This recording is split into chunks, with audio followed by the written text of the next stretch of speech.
Welcome to the First Read Ultimate Spider-Man podcast, where we break down Bendis' iconic run on Ultimate Spider-Man, issues 1 through 160 in Earth 1610. I'm Zach. I'm John. How you doing today? I'm doing well. I've just been doing some homework for my teaching program I'm in today. What have you been up to? A lot of stuff. I babysat my nephews last night and this morning, so kind of tired, but we're going to persevere. So right before we hopped on, you sounded like you had a bunch of stuff you wanted to talk about. Well, I said it feels like the world has changed since the last time we talked, and the only example off the top of my head was Twitter becoming X, which is very stupid. But then I noticed when I was listening to our audio test, you were like, oh yeah, like the aliens. And I had totally forgot that like the US government kind of maybe confirmed aliens exist. Yeah, I don't really know anything about that. I just know it was a thing. Did you pay attention to it at all? I know that some guy swore under oath in front of Congress that he had seen a weird aircraft with a non-human biological pilot. But Ooh. It's not like actual evidence was submitted. You know, this guy could be perjuring himself, so. Yeah, or he could think that. Right, he could believe it. Yeah. I mean, technically, the monkeys that we shot into space in the 50s were non-human whatever. Pilots, yeah. You know, someone else would maybe think they're the pilot. Well, we're kind of alien experts on this podcast, I would say. You know, we've encountered a lot. So, what do you think? I think the universe is so big, there's no possible way we're the only things alive and, like, conscious in it. But I also think we've, you know, looked at telescopes through everything that's even remotely reachable to us. I don't think there's any life. Yeah. So I think there's something that we'll just never find. Okay. Well, I think you're a pretty smart guy, so if that's what you say. Unless we already did find it, you know? I think the same. And I'm pretty sure that in all those, like, the telescopes and things we've explored, it's only, like, a fraction of 1% of, like, the known universe is, like, what we've been able to even explore or look sure. at. So, but it's also, like... there's got to be way more out there, and like you said, you know... But also, I'm imagining in the basement at NASA, there's just a bunch of, like, science nerds who, you know, everything for, like, 100... Science nerds! Everything for, like, 100 light years in any direction, they've already looked at, you know, and it's like... Yeah. Okay, well, I'll leave that to the science dorks. I mean, it's always funny whenever it makes the news that they're like, oh... 3.1 million light years away from us, there's a planet that maybe has some of the building blocks for life. It's like, if that's newsworthy to us, then we're not close to finding, you know, the place that actually does have life. Yeah. I think I don't know. I think you're being a little cynical. I think that'd be pretty cool if they were like, this planet could potentially sustain life. What if we're like, what if we went and found like a cherry tomato plant up there? I wonder if it would taste as good as it does here. Yeah, probably not. How funny would it be if they were exploring instead of like closest to furthest, like we would assume? What if they started 300 million light years out, but then by the time they get done, they're like, next solar system over, there's actually an inhabited planet that we just missed. Yeah. Well, I don't know. You'd think eventually we'll meet some aliens. Yeah. But I don't know. Do you know who Tom DeLonge is? Yes, the Blink-182 guy. Yeah. He's saying he's vindicated. For what? Why do I keep seeing his name in relation to all this alien stuff? Okay, so let me spill the tea. So, I don't know, like 2014, 2015-ish. I even had a sense it was coming. I was just graduating college. I was like listening to and reading interviews from him, and people would try to ask him about music and about Blink-182, and he's like, yeah, I don't really keep up with that stuff anymore. When we tour, we'll tour. But anyways, what I'm focused on is this Alien thing. And like pretty soon after that, they kicked him out of the band. They put out a statement. They're like, yeah, Tom's not with us anymore. And he's like, oh, we must have been hacked or something, you guys. I'm obviously in Blink-182. And they were like, no, he's not. We're announcing this publicly, but we hadn't told him. Matt Skiba is in from Alkaline Trio. So he was out of Blink-182 for years and years and years. And he spent that time like starting some foundation that was like dedicated to aliens and hiring his own scientists. And that was when he somehow got like Navy aerial footage of a UFO. And he released it, and the United States government was like, wait a minute, how does he actually have that? He's not supposed to have that. That's real. What did he have? Have you seen what this is? Yeah, it's like footage from some fighter jet or something, and there's something flying in front of it that's just a weird shape, and it's weaving at insane speeds and like turning impossible directions and stuff. And is there some guy like commentating like, oh my gosh, I've never seen anything move like that? I feel like I've seen something like that, but you can't actually see the thing. You like see it on a monitor. The point is, it was a real classified video, and the former Blink-182 guy released it. And then like when Hillary Clinton's emails got released during the 2016 election, some of them were like from him to like her security advisors. And he's like, okay, when you get into the White House, we need to talk about this alien thing because it's a real and present threat. And what was she like? I don't remember, but I just think it's funny that like he was taking this so seriously, and that was the reason he was out of Blink. Well, now he's back in Blink. They just did their big tour where they were like, hey guys, Tom's back. Pay us, $400 to come see us. And he's also like his name got read at the congressional hearing this week. Oh, really? And he was like on stage at one of the concerts. He's like, I'm vindicated. So yeah, he's like the alien guy. He's the Blink-182 alien guy. Him. Yes. And they have a song famously from like 1999 called Aliens Exist. So he's been about this for a while. Is he about like getting anal probed or anything like that? Do they sing about that? So I just know one of their things is about an enema. Yeah, Enema of the State. That's that album. So here's the thing. It's hard to tell when he's being serious and when he's kidding because he truly, deeply does believe in aliens. But he also, like, they're known as the band that, like, makes jokes about anything. So if he talked about anal probing, I wouldn't know, does he actually think aliens do that? Or is he just mixing his humor with like, what he cares about?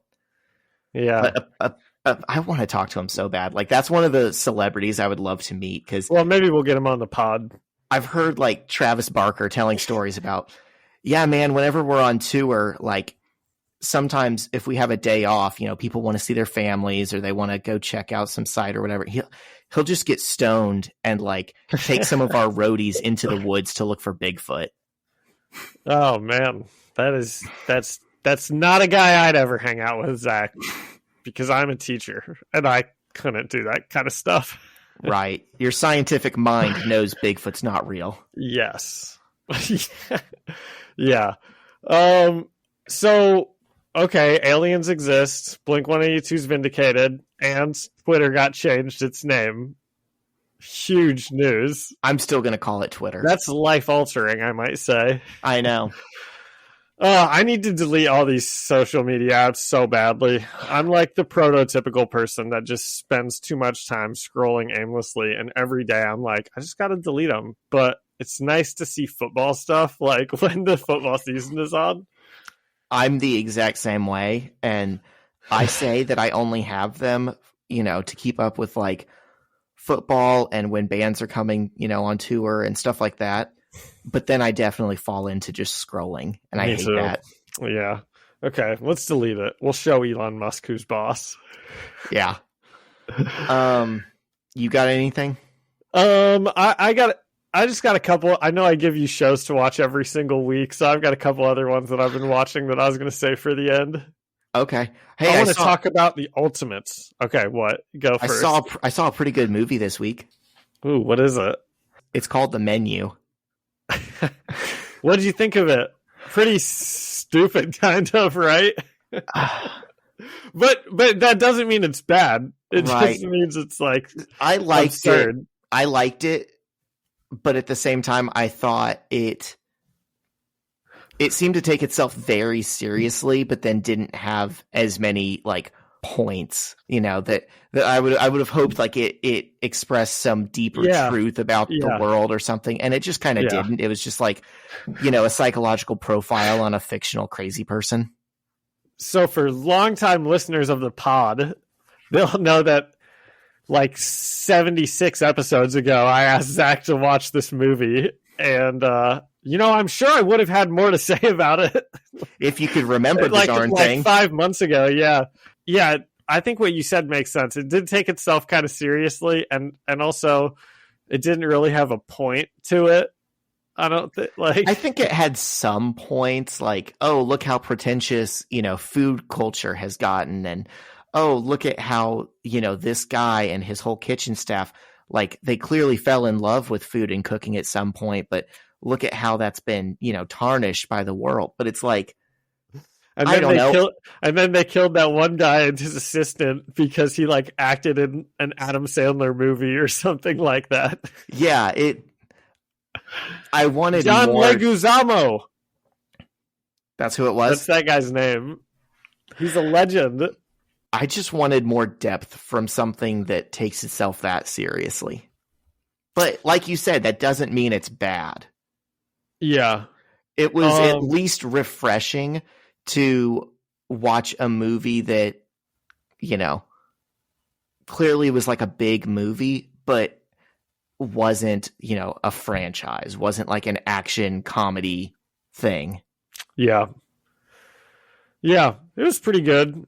I don't know. I love Anya Taylor-Joy.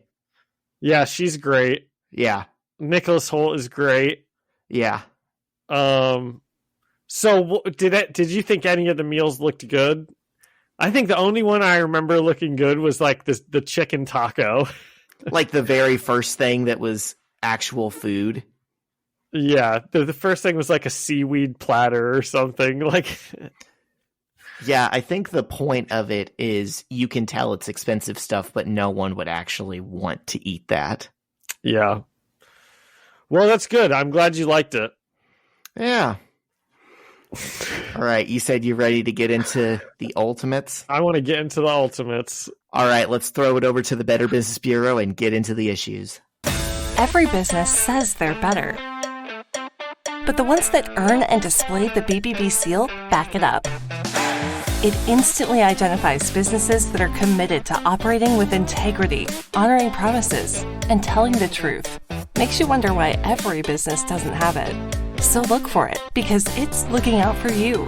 That's why it's the sign of a better business. And find a better business anytime at bbb.org. Okay, we're back. And you heard me correctly. We're talking about the Ultimates, not just Spider-Man today. Zach, you want to give us some background on this Sinister Six or Ultimates thing or anything, or You thought we were done. Any fun facts you have? Yeah, you thought we were done with Giant Man, but we're not. He's back. So the prologue to this first issue says pencils by Joe Quesada. He was like the president of Marvel for a really long time. So the fact that they had him just like go back to being an artist for this tells me maybe they really wanted to push this, and this was like supposed to be the big event for them for that summer, maybe. Okay. I like it. That's pretty cool. So this is made from the president. I don't know if he was the president at that point in time, but I'm sure he was a suit. I'm sure his main job was no longer drawing stuff. Okay, so issue 1, what a cover. Iron Man Captain America and Thor and Spider-Man all standing there, and then Giant Man behind them looking like a villain, like he always does, even though I'm pretty sure he's supposed to be a hero. And the Wasp, teeny, teeny, tiny, so John didn't even see Wasp. And the Wasp. Which is representative of how they minimalize women. Yes, it is. But at least she does have clothes on, which is different than how she was drawn in the last Ultimates that we saw. Yeah. Actually, I noticed that pretty quickly. I was like, oh, is this going to be Mark Millar again? And it's not. This is Brian Michael Bendis, written by Brian Michael Bendis, pencils by Joe Quesada and Trevor Hairsline, inked by Danny Mickey, colors by Richard Eisenov and Dave Stewart, letters by Chris Eliopoulos. And right away, sorry, Zach, were you about to say something? I was just going to say, big team for a big project. I know, it is, yeah. And right away, it's kind of paneled how the other Ultimates is paneled, where it's probably supposed to be a bit more cinematic than... Widescreen, baby. Yeah, yep. 16:9. So we open on this old man, and he wakes up in the hospital, and he's got kind of messed up hair, and we can tell he's been asleep for a while because he immediately asks where he is, and FBI agents rush in and explain themselves, and they explain that he's in an FBI hospital. Should we know who this person is yet? Have we ever seen him before? We have seen him before, but you'd be forgiven if you didn't recognize him. Okay. Well, I didn't. Because his hair is pretty messed up. Like, clearly this wasn't how he ever intended to look, but he's been in some kind of accident. Yeah. Yep. He's like mostly bald. Not that there's anything wrong with that. I think he should just shave it, The issue isn't that he's bald. It's that he's mostly bald. It's that he's got large tuffets of long hair on an otherwise bald head. Yes. And so the FBI agents explained that he was found unconscious in the basement of Fisk Towers 3 weeks ago, and he's been in a coma ever since. Fisk Towers, owned by Wilson Fisk, who's the kingpin we know that Spider-Man helped lock up. And in those past 3 weeks, that's when Fisk has been officially confirmed as the New York crime kingpin. So the agents have been waiting for this guy to wake up for weeks to find out what he was doing in Kingpin's basement. And we see the man thinking back, and he's kind of thinking, and we kind of see his memories, and he's in some sort of fight with Spider-Man. And I wrote he has some sort of electric powers. I think this guy's Electro, but I thought he looked more like Dr. Manhattan from Watchmen than anything else. Because his blue lightning. Because of his blue lightning. But also because he just ascends, and he just sits around. It's like he's ethereal. Good word. Thanks. So he fries the FBI agents. Oh yeah, while he's thinking back of this happening with Spider-Man, he's kind of remembering, I think, that he's trying to summon his powers, and then he eventually does, and he fries the FBI agents, and that's when he just floats up out of the building. And the Electric Man is floating. Electro is floating around, thinking to himself that he put all of his eggs in the Kingpin basket, and now he has to start all over. Did we see that? So you said we've seen this guy before. Yeah. You don't remember when Spider-Man took down the Kingpin?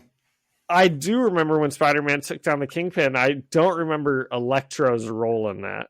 He was one of the lackeys. Spider-Man had to fight him basically to get to the Kingpin. Nice. I'm seeing now the panels where you say he looks like Dr. Manhattan, and you're absolutely right. And I'm also thinking this must be the inspiration for how Jamie Foxx's Electro looked in the movies, because this looks like that, and the regular Electro does not look like that. Yeah. So did we see the Spider-Man fight that he's remembering? Yeah. Were there any differences? Can we catch them? Did you happen to notice any? I think it looks about right. So I think he threw him into a broken water pipe and electrocuted Electro with his own electricity. Okay. We didn't catch him then. And so Electro's floating around. He's thinking to himself, about his mistake with Kingpin, and he's vowing to take revenge on Spider-Man. And then we just see him fall back out of the sky, or get knocked out of the sky back onto the street in his human form. And Cap, Iron Man, and Black Widow are standing above him and ask about where he illegally obtained his powers. Pretty cool. They look cool. They look They scary. do. Yep, they do. So we change scenes to what appears to be Doc Ock in some sort of like therapy room. But there's like green and black smoke all around him. And he says, and he's kind of talking about how he, at first he hated his metal arms, but now that they're gone, he misses them. And, but he does seem to be kind of coming to peace with his murderous rampage and taking responsibility for his actions. And then the next interrogation or therapy session we see is that electric guy that we just saw, Electro. And he says he doesn't know anything about the Kingpin, and he's not saying anything about his powers. And at that point, the room kind of opens up, and we see that this is like a big group session with the next person, Flint Marko, who's the Sandman that we just saw get captured, calling all of the other people whiners and saying, do the crime, do the time, and more importantly, do it like a man. And then Norman Osborn goes next, and he tells the person running the session that he will do or tell them anything they want if he brings him his boy. Hold up, real quick. Did we notice something? Didn't they say in the last issue that Sandman never talks? Yes, yeah. So now he's just talking like I noticed that. I noticed that too. I was kind of like, why did they specifically say he hasn't talked in like 3 weeks in the last issue if he like immediately opened up by like talking? Yeah, that's a good setup for that. His first words to have some significance. Yep. And that Brian Michael Bendis was the last one? Yeah, he wrote that. Yeah. He wrote this. He might have just forgot between it. I don't know. It's a rare oversight from the king. Yeah. Yep. And then it is revealed that all of this is happening in a globe-style prison at S.H.I.E.L.D. And it looks like, to me, while I'm reading it, that it's like Hank Pym kind of running the show until Nick Fury walks in looking like he was just out playing some pickup basketball. And Osborn says the great Nick Fury finally shows his face, and Fury tells the group that they were very low on his priority list. What do you think? And he's showing that by being dressed like an absolute goober. He's not dressed like a goober. He's dressed like he's playing basketball. He's even holding a United States of America basketball in his arm. This is how funny it is. He's wearing a Captain America tank top when Captain America works for him. And he's wearing a t-shirt under the tank top. Like, it's not even like, oh, I'm going to get hot and sweaty playing basketball, so I need to wear a tank top so I can air it out. It's like wearing a Cap jersey.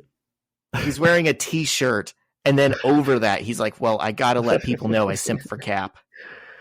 Okay, well, Zach, that's how I used to wear my jerseys. It's not even a jersey. It's a tank top. Okay, that's okay. I've never seen anyone wear a tank top with a t-shirt underneath it. I think I just thought of a rating system for this week's issues. We can do out of Nick Fury buckets. Drain it up. That's the other thing. Yeah.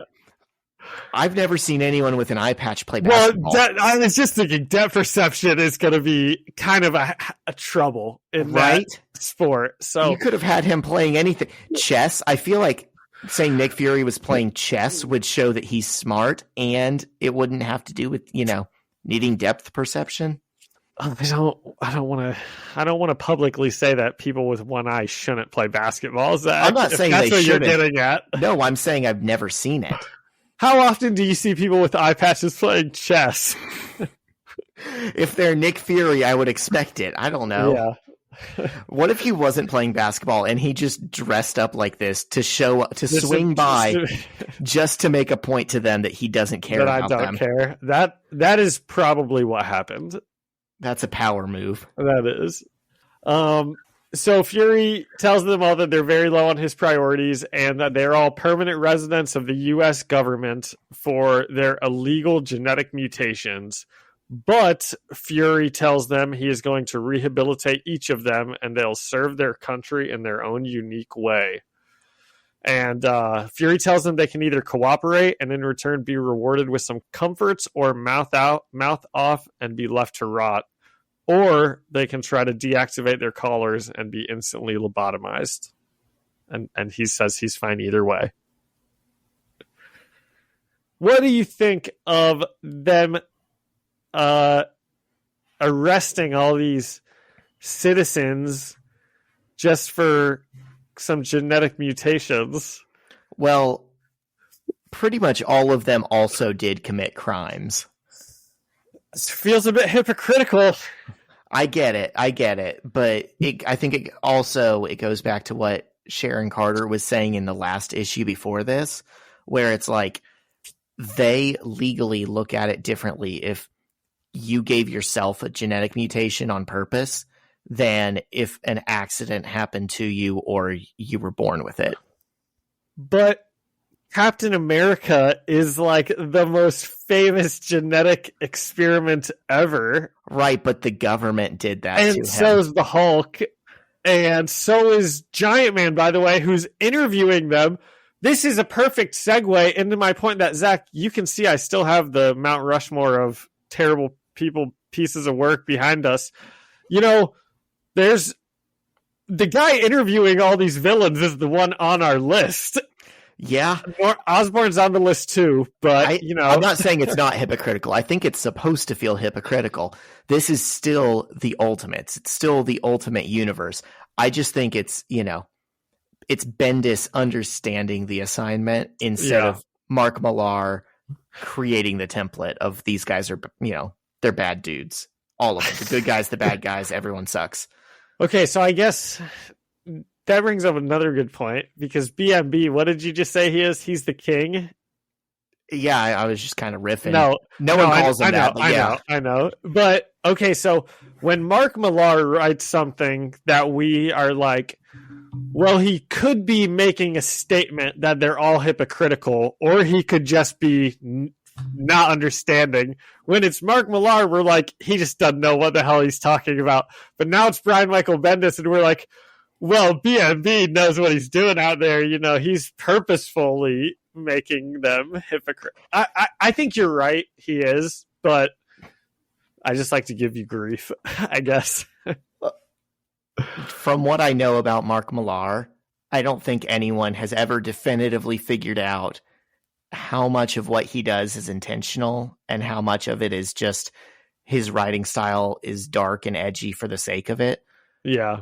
I'm not going to lie. He's written comics that I like before. I'll admit that. But, they're few and far between. And most of them are set in like alternate universes, like Old Man Logan. I've never read that, but I know that was like the inspiration for the Logan movie. And I also know that there's a panel in it where like the Hulk rips Wolverine apart or something, right? Or am I making something up? I don't know. That sounds right. I haven't some read it panel, and I'm like, I don't recently. like that. The Hulk's like the bad guy in it.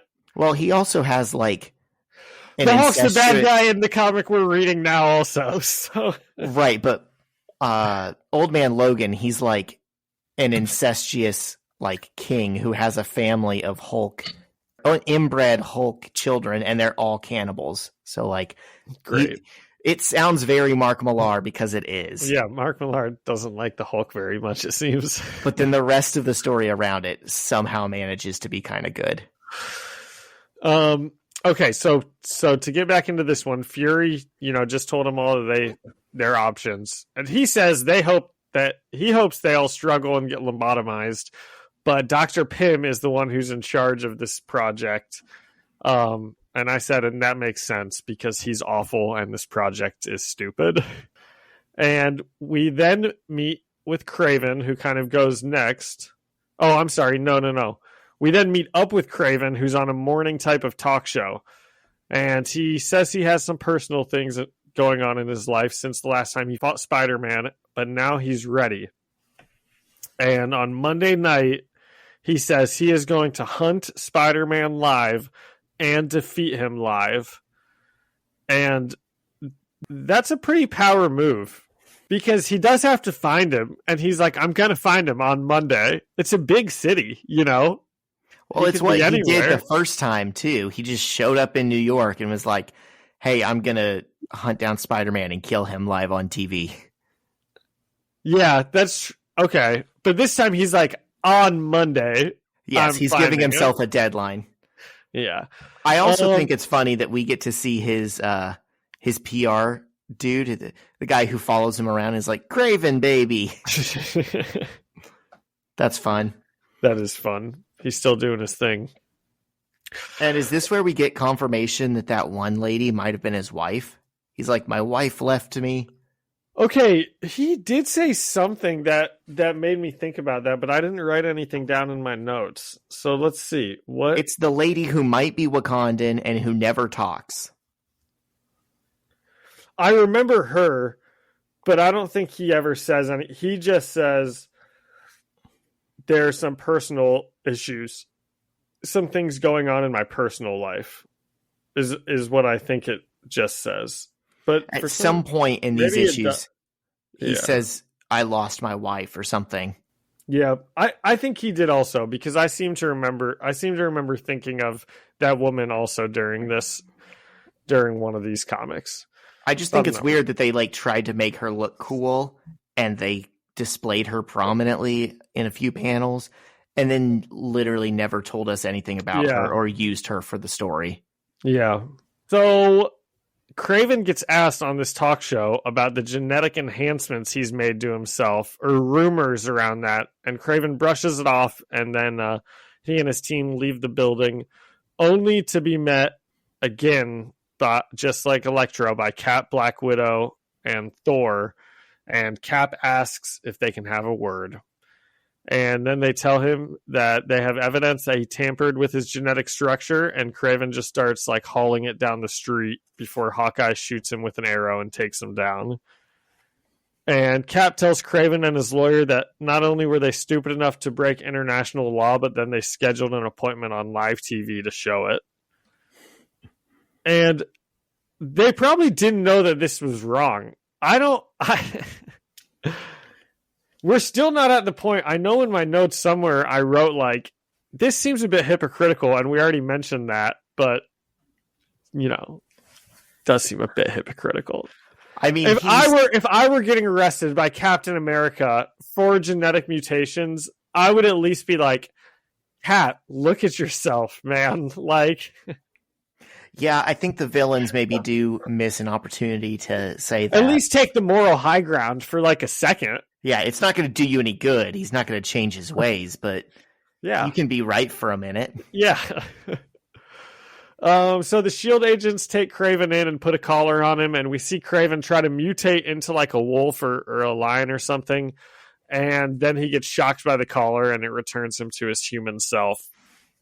And S.H.I.E.L.D. drops Kraven off into prison with the other 4 people, and then Osborn asks, why would Nick Fury put all 6 of us in here? And Zach, there's only 5. We've only seen 5 people. And Doc Ock also says that, and he says, Norman, there's only 5 of us. And Norman Osborn turns and winks to the camera, and the issue ends. He says, no, there will be 6. He doesn't actually say that. Yeah. So how's he know that? It's a pretty, it's a pretty big one of those moments where it's like, no, this is the Sinister Six. The readers know. Yeah. Who's the 6th? Guess we'll find out. Actually, yeah, we will, because I'll tell you what I thought when you're going through this next issue. I thought we maybe met the 6th, and but then it didn't end up being right. We have met the 6th. Okay, I'll tell you about it when we get to the next issue. Okay. What do you want to give this out of Nick Fury drained 3s? Oh man, I don't know. I want to like it, but I just found it kind of boring. I I don't know. What do you think? What did you think about it?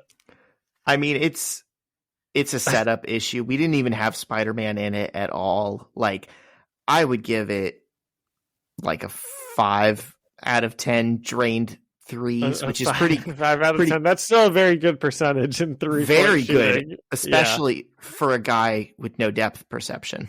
Yeah. That is really impressive. I'll do that too. I'll give it a 5. I want to like the premise of the Avengers going around and just like busting up these heroes and throwing them in prison or something. You know, like maybe it's like a Batman comic or something where he just goes around, or like Arkham Asylum, right? He just goes around and is like throwing people back in jail. So, but it's just boring. You know, we just don't see enough of it. Yeah, it's not that anything was done that like hurts the story moving forward. It's just it hasn't hardly told any of the story. It's setting it up. Yeah. Okay. Well, when I originally rated this, I gave it a 4 out of Sinister Six, but I'll change it to a 6 out of 10 drained 3-pointers. Okay. Good percentage. I want him on my team. Yeah. All right. So we are now in Ultimate 6, Issue 2, written by Brian Michael Bendis, penciled by Trevor Hairsine, inked by Danny Mickey, colored by Dave Seward, and rendered by Chris Iliopoulos. Lettered by Chris Iliopoulos. So the incarcerated Spidey villains are in a group therapy session led by Hank Pym. The villains are chained up inside a dome with Pym outside the glass.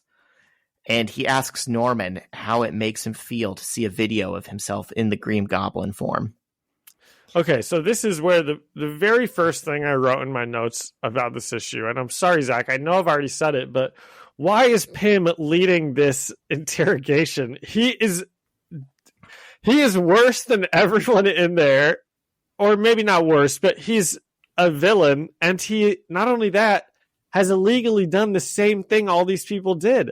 So why is he? I don't get it. I think that's the point. I think like he's the worst person on the Ultimates you could possibly choose to do this, right? So when they pick him and he's the worst person, then the point is that, you know, he shouldn't be. They don't know what they're doing. He shouldn't be on the outside. He should be in there with them. Okay. It's a critique. Yes. And so Norman says nothing, and Hank moves on and asks Otto, of the 5 of you, you and Norman are the only ones with a prior relationship. How does it make you feel to see what your former employer has done to himself? What he's capable of? And before Otto can answer, Electro chimes in and asks Norman if he's one of them mutants. And Hank says, wait your turn, Max. Norman, if you'd like, tell the group exactly what you had done to yourself. And Norman responds, why don't you ask me what you really want, Pym?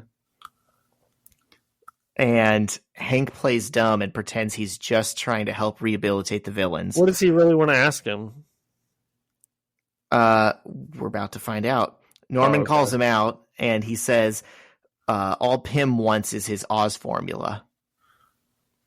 So we can tell he has like an ulterior motive for playing psychiatrist when he's not one.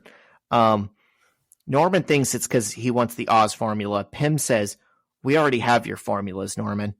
Everything you own was seized the day you were taken into custody. Nick Fury can do whatever he needs to do for the safety of civilian life, and that includes confiscating your illegal genetic. And this sends Norman into a fit of rage, and he begins to turn into the Goblin and charge Pym. And his collar seems to shock him and also inhibit his powers somewhat, and Pym grows giant and smashes Osborn down with one hand.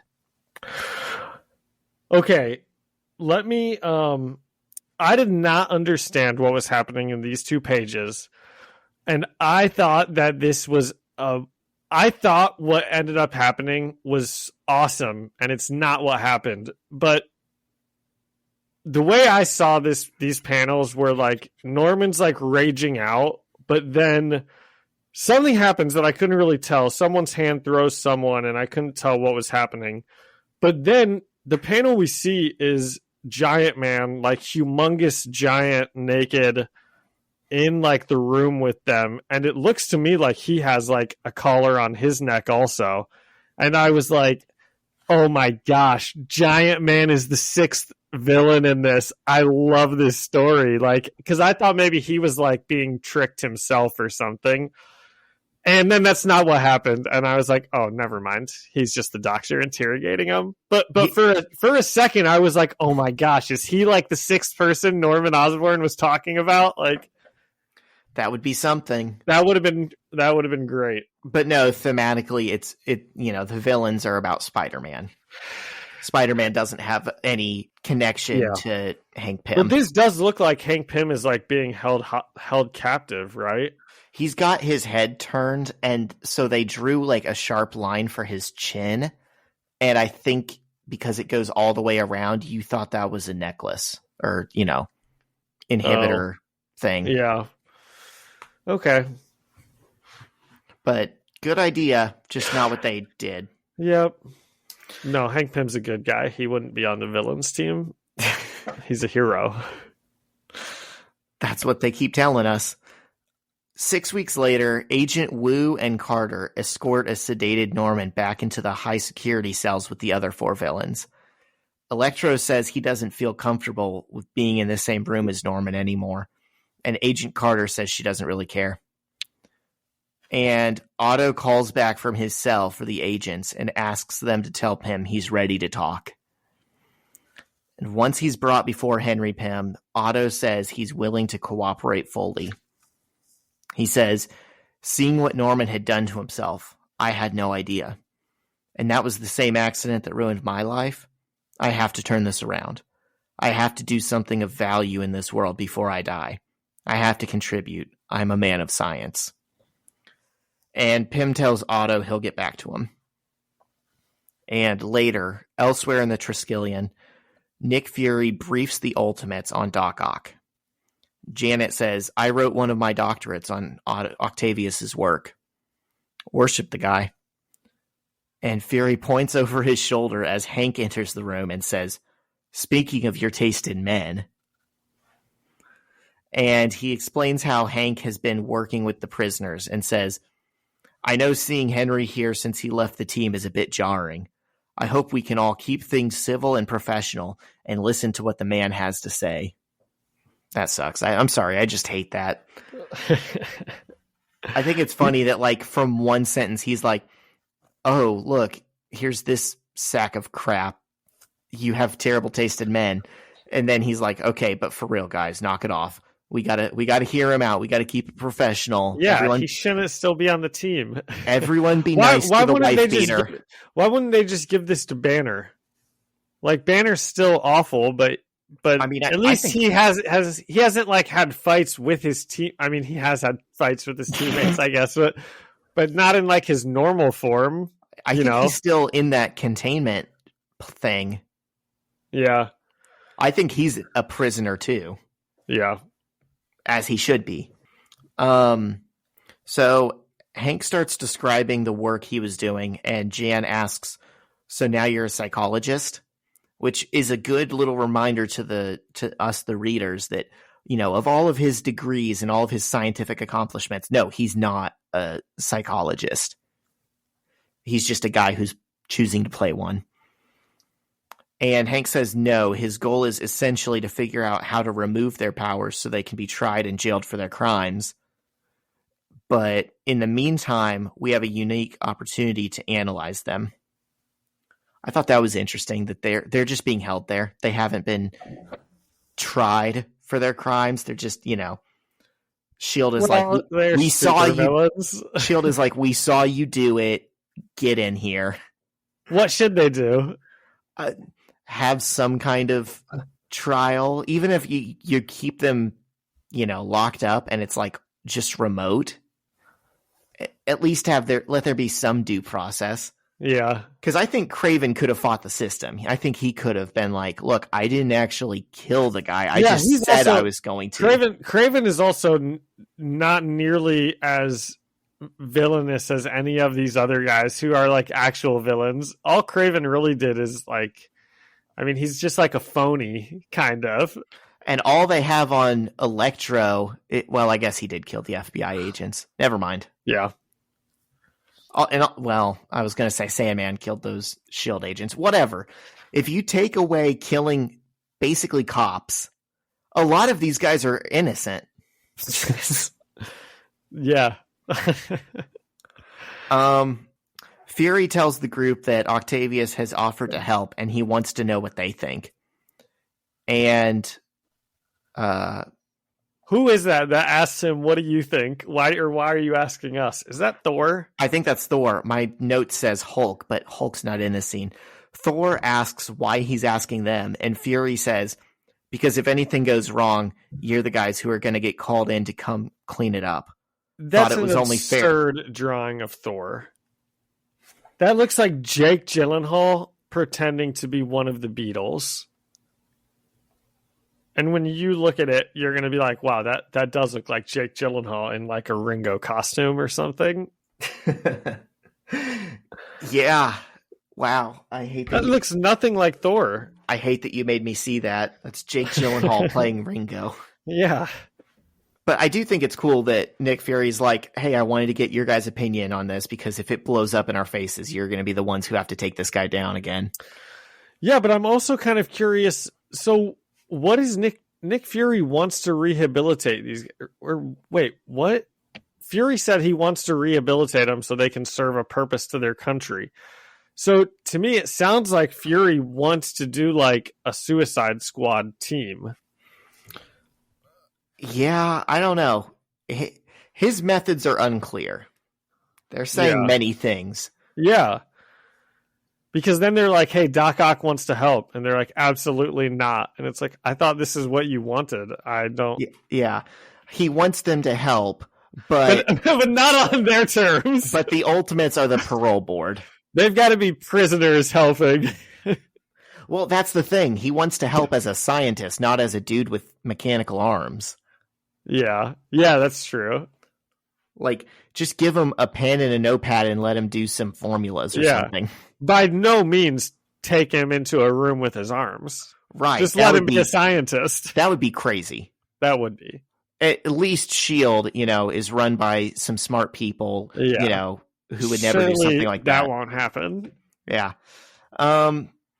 Captain America asks Fury if any of the imprisoned villains down there were made because of experiments S.H.I.E.L.D. commissioned to try and replicate his own transformation.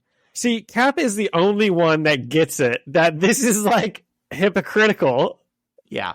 Fury tells him yes, and Cap walks out just as Tony Stark walks in his underwear and with a towel around his neck and asks what he missed. And later, some science dorks show Octavius to his new lab that he'll be working in for S.H.I.E.L.D. And the first thing they show him is they have his surgically removed mechanical arms on a table and ask Otto if he minds answering some questions they had about them.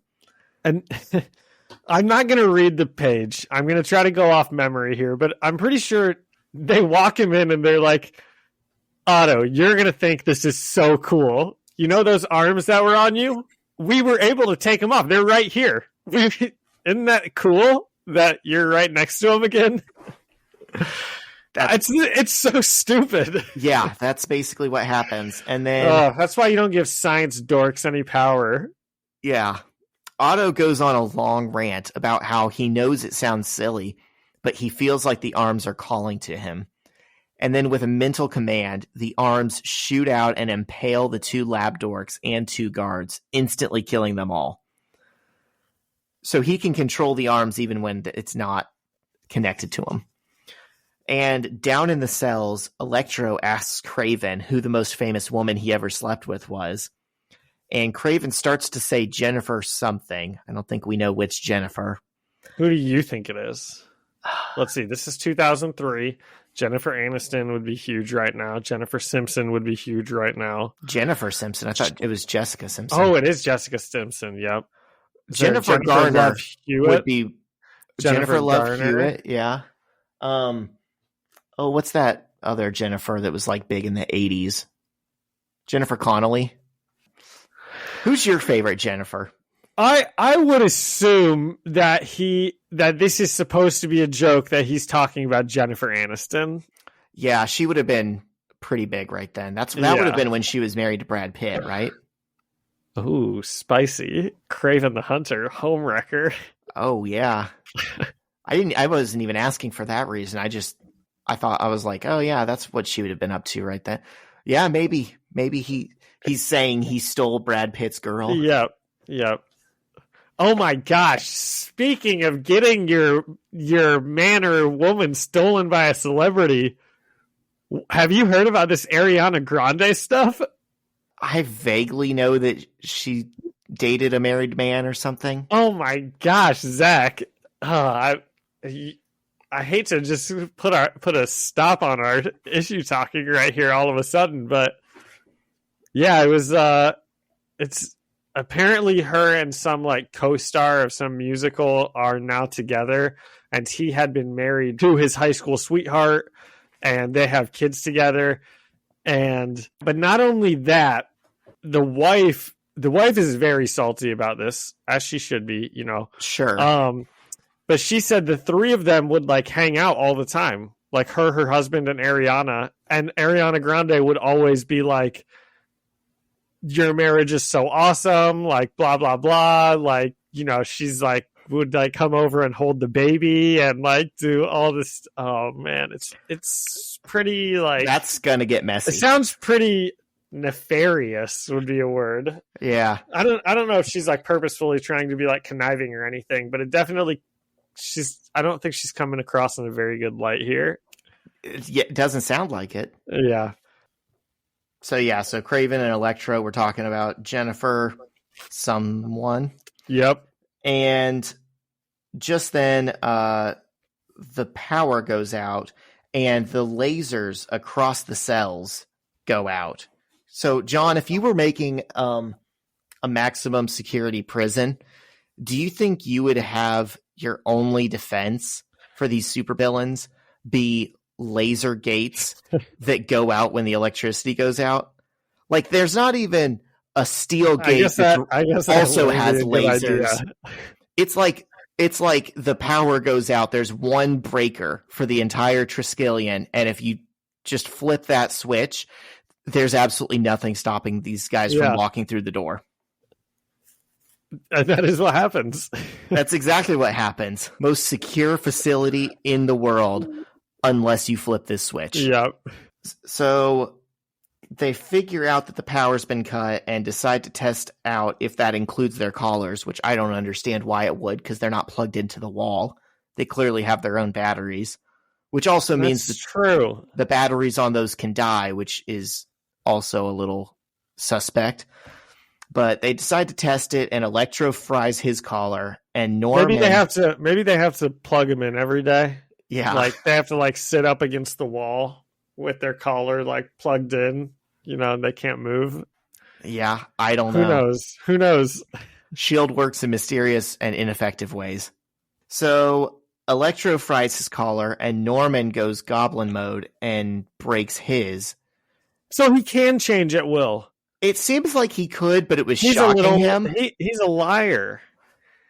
He said he's being interviewed, and he's like, I see why you gave Craven and Sandman collars, but why'd you give me one? I can't change into the goblin without a syringe. I'm just a normal person. Yeah, little liar. That's why he's on the board behind me. Yeah. Well, that's not why. I think we put him on there for being a bad No, he's father. A liar. Okay, because he lied. The man has no honor. He's got exactly. So they're taking off all their collars, and the door blows apart, and Doc Ock is standing on the other side, and he tells them S.H.I.E.L.D. agents are on the way, and they all have to go. Norman says, "You did this?" And Doc Ock says, "I did." And Norman says, I was wondering what you were up to with all that new age crap that was coming out of your face. And Norman says, it's called telling them what they want to hear. Norman, what you have become, this is truly magnificent. This is so much more than we could have ever hoped for all of our work. And Norman says, we're even for all the past sins. You doing this, we're even. And Doc Ock says, that's the way I see it as well. Is it kind of funny that, Norman Osborn and Doc Ock, they were probably like trying to do what? Like find a power source or an energy source or like what was their original goal? They were working for S.H.I.E.L.D. They were trying to do like super soldier stuff. Okay. Doc Ock's just like, could you ever have imagined our work went this well? And I'm like, I doubt that like becoming a demon goblin was like the end goal that you guys were trying to work towards. I'm sure they imagined themselves still looking human, but just being insanely, powerful. Yeah. I think they see that as a net win. Yeah. Norman tells the group, you gentlemen can do whatever you want. I'm going to get my boy, and then I'm going to destroy Nick Fury. You're welcome. Which is nice. It's good that, earlier in the last issue, he also said he just wants his boy back. And I promised, my heart fluttered. I was like, good. He misses Harry. You almost cried. Yeah. He says, I'm going to get my boy back, and then I'm going to destroy Nick Fury. You're welcome to help, and I guarantee you compensation for your efforts. And Otto asks, your boy, where is he? Where are they keeping Harry? And Norman says, my boy's name is Peter. And he blows up the walls of the Triskelion and says, Peter makes 6. Wait, so what? Peter Parker is the Sinister Six? I don't even think I saw that. Norman, man, you missed the point of this whole... That just hit you in real time on air. Oh, yeah. I just saw the explosion on the last page. I didn't even see that little box up in the corner. Yeah, Peter makes 6. So, well, I don't think I like that. That's just going to be a Sinister 5. We all know Peter's not going to be a bad guy. Well, Norman Osborn seems to think he can compel him. Okay. So what's this one rated? Out of 6, of course. Out of Sinister 6. Yeah. I said 4.5. I said a little bit better than the last one. But it still just didn't catch me. I'm right there with you. I think the ending was pretty hype. I think it's a good twist that he says, and Peter makes 6, and it hooks you in, to see what comes next. Yeah. But I gotta deduct points for how silly the lab dorks are, and Nick Fury is, and the Ultimates are, and that stupid laser door. Like, everything about this super powerful spy agency just feels like it was... Where's Giant Man during all this? It's like he wants them to escape. It would be better if he were the 6th. So now you're telling me, I thought there was this really cool thing where they made Giant Man actually a prisoner who's like mentally driving himself crazy, where he's the 6th, and now you're going to tell me it's actually Spider-Man? I guess we'll have to see. That's a downgrade for a supervillain group. Look, just because Norman says Peter makes 6, we don't know if Peter's going to go along with them or if they'll find him. We got to let the story play out. Okay. I also think that these first 2 issues were too long. 25 pages for a comic, too many pages. And they're very text heavy. And they're so text heavy. But I didn't get the feeling with this third one. But I did think the first 2, I kind of deducted some points for being so text heavy, while also being, 2 or 3 pages longer than most comics. Yeah. Okay. Anything else on this one? I don't think so. You want to take us into issue 3? Issue 3, Peter's fighting Goblin on the cover. And is this the same creative team? Do we need to credit them again? I think it is the same one. Yep. Okay. It looks like, it's the exact same one. Okay. So Fury is at the Triskelion with a couple of other agents, and he's like watching like 20 screens. And all of a sudden, something starts happening on the screens, and Fury freaks out and yells, Alpha 9, repeat, Alpha 9. And we see, pretty cool, I did like this, we see different shots of like Cap, Tony, Janet, Thor, and Black Widow all like seeing their beepers going red. And of course, Black Widow's in the shower. Yeah, it's like what showing because what else do beautiful women do but like be naked in the shower all day? Yeah, it's like showing what everyone's doing, and it all kind of says a little bit about them. And then you get to her, and they can't think of any more personality to give her than, oh, and right at that moment, she was rinsing her hair. Yeah. The Avengers or the Ultimates get to the prison where all the villains were being held, and it's basically been destroyed.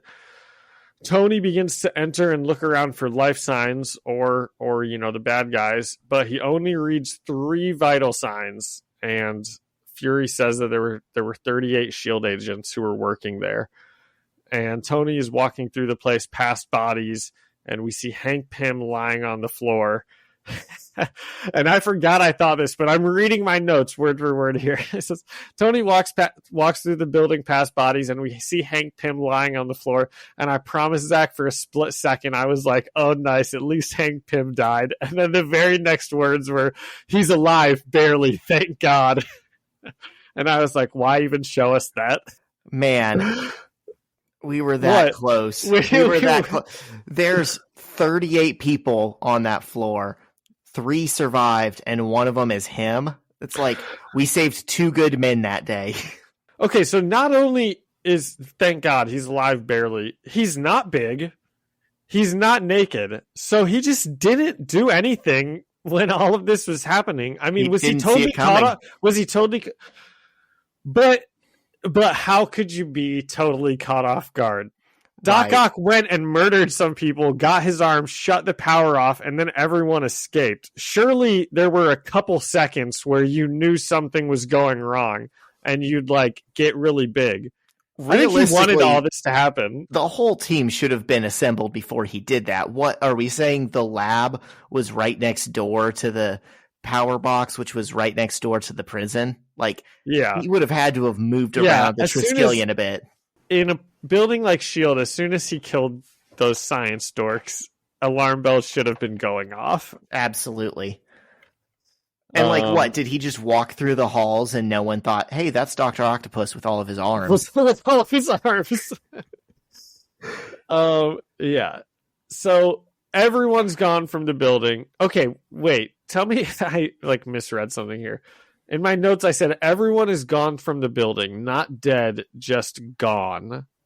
Is that true, or did I misread something, or I don't know, whatever. No, they're all dead, right? All those people are dead. I think he's saying the prisoners are gone. The prisoners aren't dead; they escaped. Okay. So, and Tony and Nick are watching back the surveillance footage, and they see Osborn. Oh, this is funny. So Tony says Osborn looks bad and comments that he's made a lot of money since Osborn's downfall. And Natasha's like, so? And Tony's like, nothing. I just thought you guys would want to know. He's got no point to that story. It's very great much characterization. It kind of reminds me of Trump on 9/11 calling into the news, and he's like, yeah, so do you guys realize I now have the tallest building in Southern Manhattan? That's exactly it. And just then Thor shows up. He's been in Bosnia. And Fury rounds up the team and tells them that they need to go round these guys up. But they can't, unfortunately, track the villains until they use their powers. So Fury has S.H.I.E.L.D. agents working all of their friends and family to try to find out where they're going. But it's equally important that they need to focus on the enemies that they have. You know, that makes sense because they might go after their enemies. And then as Fury's thinking this out loud, he stops mid-thought and he just yells, Parker. And something kind of funny that's been happening throughout the issues that neither one of us has mentioned. But Fury keeps asking Thor to do things. And Thor is always just like, no, And it's just never even a discussion or anything. So this is still the Thor that's like, I don't take orders from any of you guys. I'll just do stuff when I feel like doing it. And like, Thor is like an indoor-outdoor cat that doesn't think you're its owner. Yeah. Yeah, that's exactly it. He comes and goes. He'll sleep on your bed, sleep on your sofa. He'll eat your food, but like, he's not going to listen to you. Yeah. So there are a couple scenes where Fury's like, Tony, go do this. Cap, do this. Thor, do this. And Thor's like, I don't think I'm going to do that. So we cut to, right, Fury just realized that they're going to go after Parker, and we cut to Peter sitting in class, and the teacher's yelling at them because 18 out of the 20 students for a poetry assignment wrote down rap lyrics instead of creating poetry. And the only two students that did the actual assignment are Gwen Stacy and Mary Jane Watson. And she is like, the teacher specifically is like mad at Peter for cheating. She's like, everybody cheated, but the worst is, Peter, you cheated also, and you're a good student. And I don't think teachers would actually act like that. I might want to say that, but I wouldn't ever like call a kid out of everyone. I thought it was so funny how she's like, you know how I know? Because I love rap music. Not like love. That's right. And not that overproduced crap you kids listen to. I'm down with the old school Wu-Tang. Yeah. So they did this on the wrong teacher. She's like, I'm not like other teachers. I'm a cool teacher. I know the RZA, the Jizza, the Ghostface Killer.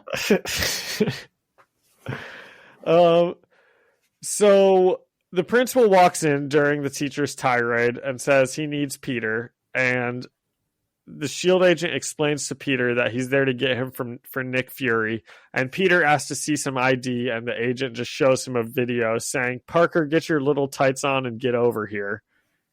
And at the Triskelion, Peter is pretty awestruck looking around. The building's huge. There's a million screens everywhere. And Fury introduces Peter to the team, and they all look at him like he's a kid. And Fury rightly is like, this kid single-handedly beat up all 5 of those bad guys that we just had.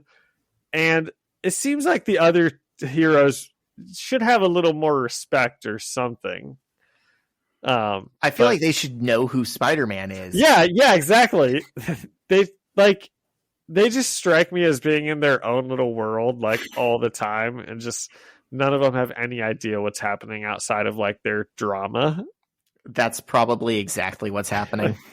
Every single bad guy, they're like, we'll just wait for these guys to do something, and then we'll go catch them. And then Peter just catches all of them, and they're like, job well done. We got him again, guys. I think it's so funny that like there were those issues in the Ultimates where they were just twiddling their thumbs because they had nothing to do until they were like, oh, hey, look, there's a Chitauri alien invasion happening. They're just sitting around the Triskelion. There's so little to do. Hulk is intentionally being a villain to like give them something to do. He's like, I decided today I'm going to cause problems on purpose for team building. And meanwhile, Spider-Man is doing everything he can to single-handedly keep New York safe because they don't think they're like, we get paid too much to deal with rollerblading thugs robbing people. And so Peter hears that these guys escaped, and he immediately starts freaking out for Mary Jane and Aunt May. And Fury tells them that they have agents watching them already, and he says they can bring... Here's another thing that Fury doesn't make any sense. He's like, we can bring Aunt May right now if you want. Obviously you'll probably have to tell her you're Spider-Man, but it's no problem at all. If you want to bring her here so she's safe, we will bring her here. And Peter's like, no, I don't want to do that, but I want to bring Mary Jane here. And Fury's like, absolutely not, out of the question. Like, you're here. I don't know. He just makes no sense. He's like, he starts yelling at him. Do you understand what I'm getting at, Zach? It does seem weird, but I'm trying to think of it like with any kind of, how does this make sense? I'm trying to figure them out. It probably would be harder for them to convince Mary Jane's parents because she's 15. She's a minor. Government agents can't just show up and bring her in for vague reasons. But they could tell Aunt May, hey, do you want to come with us voluntarily? We have your nephew and he has something to say. Well, then they should have just said that. That would have been easier for Fury to be like, we can bring her in also, but we'll have to explain everything to her parents. She's a 15-year-old girl. We can't just go kidnap her. You know, that's a better explanation than just all of a sudden turning on a dime. And, you know, he like ends up snapping at Peter and like yelling at him. He's like, you're asking for too much. Yeah, exactly. Yeah, because Peter's like, Mary Jane was thrown off the bridge by Osborn. I have to like talk to her. And that's when Fury snaps at Peter that he lost 35 soldiers today and he's still trying to bend over backwards for Peter. But Peter can go fend for himself if he wants, which is just absurd. So Peter asks what he thinks these guys are going to do, and Fury says we're going to find out soon enough. And then we cut to a room in the White House where a man takes a phone call from Osborn, and we don't get to see what was said, but the man walks into the Oval Office with a folder and says, Mr. President, we have a serious situation with Nick Fury. And the issue ends. Pretty interesting. Ooh, spooky. Spooky stuff. This is like Secret Invasion that just aired. The president doesn't know if he should trust Nick Fury or not. I don't know, man. Based off the reviews, maybe we shouldn't sell that to people. It was pretty bad. It was a pretty. You've been trying to get me to watch it, and I just keep seeing Twitter call it dog shit. I've never said that it's like really good or anything. I just try to get you to watch it because I say it's fun watching Nick Fury run around and be Nick Fury. Dude, that shot of the Game of Thrones lady, her arm changing, that is the worst CGI I have seen this side of the 2000s. Dude, it's it was. I didn't think the CGI was that bad in all of it. I just thought it was stupid that they're all just changing into these. Every single thing these days is just so people can look at the TV and be like, "Oh my gosh, that was, oh my gosh, she got Drax's arm, and now she's Groot's arm. Oh, and now she's looks like Captain Marvel," and it's just absurd, It's the only good thing, I shouldn't say that, but a good thing about She-Hulk was, at least in the finale, they were like, the finale of She-Hulk started turning into some like big fight, and they were like, whoa, this is so stupid. This is how all of these shows end. In the last episode, there's some big CGI fight, and, they like break the fourth wall. And then in this one, almost like for comedic effect, not only do they fight in a big CGI fight in the last issue like they always do, but they like turn into the Hulk, so they look like the Hulk. It's like they just, sorry, Zach, sorry to go off on a tangent on us here, but it was pretty silly. I didn't like it very much, but it is fun watching Nick Fury around. Yeah. Samuel L. Jackson's just a treat. God willing, someday he'll get to Nick Fury around in a project that actually matters and is good in its own right. Yeah, and Don Cheadle's also such a treat, and he was just terrible and just terribly used in this entire series. Dude, I loved him in It's Always Sunny in Philadelphia. Yeah. One thing, yeah, that's an It's Always Sunny joke. Right, he's not. Don Cheadle's not actually in that. That's the guy who plays Tiger Woods and Donovan McNabb also, right? Yeah. But yeah, he's great, and it's not good. Why did we start talking about that again? Oh, because you said Fury, this reminded you of that? Yeah. So what do you think of this one? I think some really smart guy decided to group these 3 issues together for our show because it's like they're all setting up. They're all setting up the premise of like what the rest of the series is going to be. If it's, it's a 7-issue series, but really like the next 4 issues are going to be the ones that matter because this was all just setting the stage. Yeah. Well, I've been waiting to watch Spider-Man interact with all these guys for a while. I know you kept asking me like, so when are these guys going to meet Spider-Man? Yeah. And I think it does help that we've read the Ultimates and now we're seeing these guys interact and we understand like, who's a piece of crap and who's not. Okay, exactly. That's like what I was about to say. I hope that Spider-Man, I hope that this is not like a great team up where they all love each other. I hope at the end of this, Spider-Man has a good relationship with Captain America, a pretty good relationship with Iron Man, because Tony Stark's pretty cool in these Ultimate series. But I hope he does not have I hope he like actively doesn't like Hank Pym or Bruce Banner. Are there other people? I mean, I guess the other ones are fine. Janet and Black Widow are cool. Clint's in the book somewhere. Quicksilver's probably running around. Yeah, you just he's can't making see him. out with his sister. So we'll see. But I hope Peter's not like, the Ultimates are the coolest guys in the world. I want to grow up to be just like them one day. Yeah, I don't know. I truly don't know. Like, I'm not just saying that. I read these 3 issues and nothing else. I haven't read this series before. Next 2 episodes, you and I are going to be equally in the dark. Okay. I'm actually looking you forward haven't to read it. this before? No, So this is an actual first read. it is. Well, this episode was. I read ahead Yeah. for these 3 issues, and then I stopped. So what are we ranking this one? By the way, I don't like how Peter's drawn in this. Yeah, I forgot to say that, but he doesn't look like himself. no. It's hard when you've read so many issues by the same creative team, and then something switches up because it feels like something's off. We already did the Sinister Six. Out of 38, good men lost. Well, they only lost 35 good men. Oh, that's right. There were 38 on that There floor. were 38. Yeah. Yeah. Okay, so out of Hank Pym. 35, yeah. That'd still be out of 35 good men, though. That's true. He wouldn't affect that scale. Okay, I will give this one. Let's see. What's 2/3 of 35? Is that like 20? You're the math or guy. something? I'll give it a 24 out of 35. Okay. I think I'm going to do the exact same thing. It was a faster read than the other 2. Yes, it was. Yep. This was my favorite out of the 3. Yeah, and hopefully now we can actually get into the meat of the story.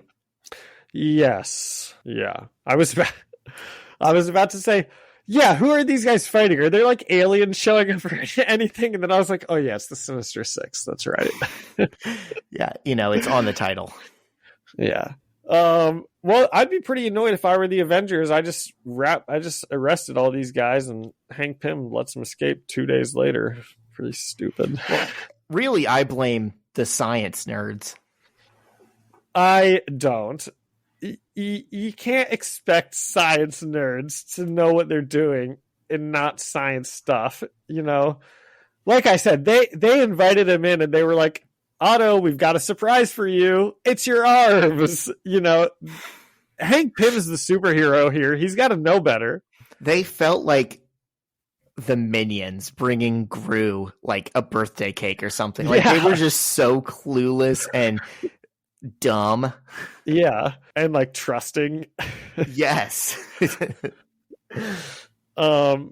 Let's see. Yeah, we're having fun with it. Thor's pretty funny in this. He doesn't have a lot of lines, but he's like there giving chuckles. We didn't mention it, but at one point when they were arresting Kraven, they were like, "Oh crap, we got to get out of here. That's Freddie Prinze Jr. over there." Oh yeah, because the joke was that him and Jan had been on a date. Yeah. Or what? But no, Thor's not even with them. Betty Ross was on the date with. Yeah. Okay, so what are we doing next week? Do we have the next 2 issues next week, or are we going into issues 4 and 5? 4 and 5, Ultimate 6. Okay. So, do we have anything else on Spider-Man? Should I get into my new show that I watched this week that you have to watch? Yeah. What are you watching? Okay, I already watched it, actually. So it's called Good Omens. Have you ever heard of that? Yeah, actually. Shyla and Alyssa watched the first season of it. Yeah, so the first season came out a couple years ago, and it was just really good. And then the second season, I didn't even know, but like 2 days ago, I just randomly saw that it was like available on Amazon Prime. So I burned through that mostly today, and pretty good show. It's sad I already ran out of new episodes to watch. Man, you burned through that fast. I put in work when I've got a show to watch. Nice. I have another comic related thing.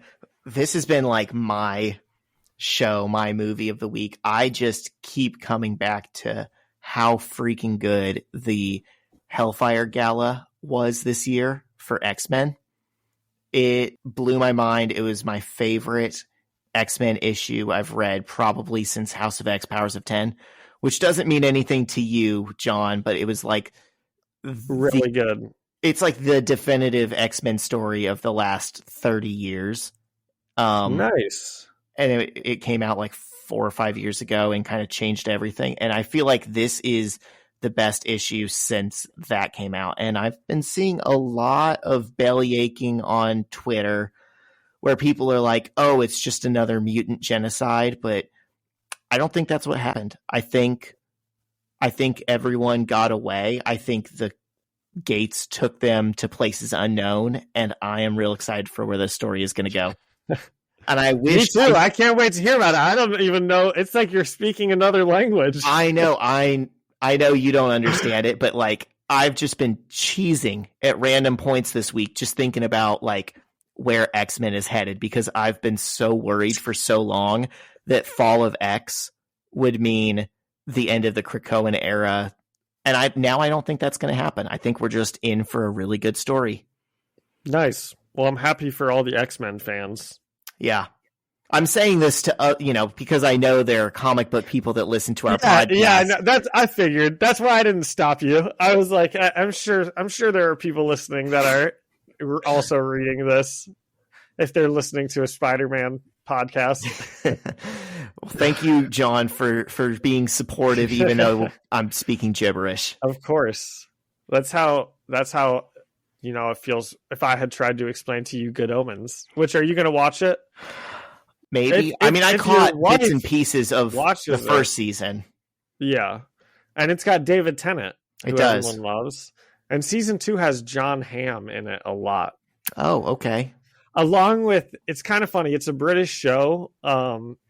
And all of these big British shows, like Sherlock and Doctor Who and Good Omens and that Inside Number 9 show that I watch, they all sort of are made by similar people or in like friend groups. So when I'm watching things, it's like I know like the British TV extended universe, and I'm like, oh, there's that guy, oh, I've seen her in all these different shows. It's it's pretty dorky. Were you a Wholockian? I guess so. Do you know what that was? Do you remember that term? No, but I watched both of those shows. So yeah, well, there were also super Wholockians back in like Tumblr in like 2012 or whatever. It was like there were so many crossover fans for Supernatural, Doctor Who, and Sherlock. Oh. They had like a term for a united fandom for those unrelated shows. I guess I was. I guess I was a Wholockian. I was not one, but I dated one. Were you a super Lockian? I do like Supernatural. I saw Doctor Who. I don't know that I could say I was like a fan, but I saw the Matt Smith seasons for sure. Nice. Well, Zach, you got any other interesting things you want to talk about this week? I don't think so, man. I don't think we're going to make that 2-hour mark. Me neither. Sorry to I Am Become Death. Yeah. All right. Well, thank you everyone for listening and leaving us a comment or a review or a like or anything like that. And thank you to Ian Hickey for the music, Alyssa Seaman for the artwork. Go check them out. You can find us, the First Read Ultimate Spider-Man podcast, on Spotify, Apple Music, other places you listen to podcasts. And you can find us on Instagram at First Read Podcast. Send us an email, firstreadspidey@gmail.com, or find us on YouTube at Ultimate Spider-Man podcast. See you next week for Ultimate 6, issues 4 and 5.